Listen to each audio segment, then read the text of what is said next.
You know, it's when you encounter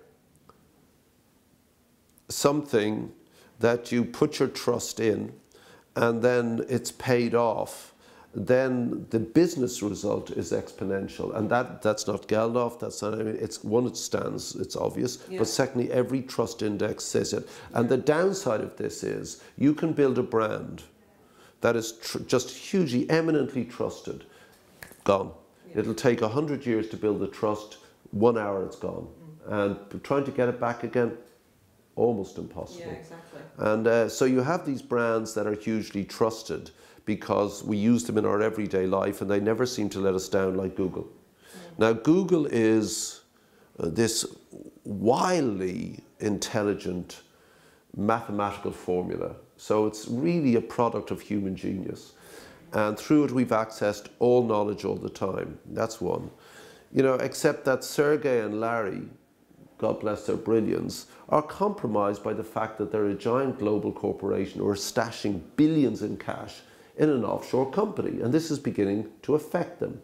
Not only that, every time you click on Google to do a search, you're using the equivalent energy in that one search, just that one click, of a car being driven at normal speed 63 meters. Just one click. There's 3 billion clicks a day. These servers are guzzling up energy. So if you go into it, you start saying, hold on, you know, these guys, they're giving me all this green bollocks, but, you know, so which is why Google are spending that cash haul on investing in alternative energies. And of course, with that amount of cash, you probably will get a breakthrough in alternative energies.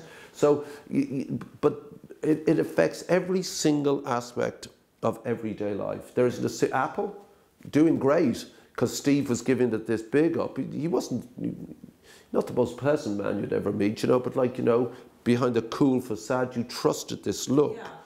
And you trusted what it gave you because it was pretty mega, and they associated with creativity and youth. And then you realize that the people building these things in China are committing suicide at the rate of kind of, you know, 3 a month.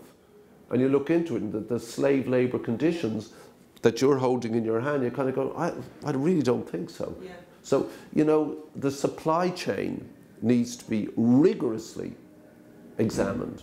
Jewson's last week, Greenpeace found that their wood was coming from the Amazon. You know, they didn't know it genuinely. And they've now done a huge search and have stopped selling the woods that are suspect. So that's an exact moment where, why is Greenpeace trusted? Jewson's aren't, and the Minister for the Environment wouldn't be. Why are Greenpeace, you know, trusted?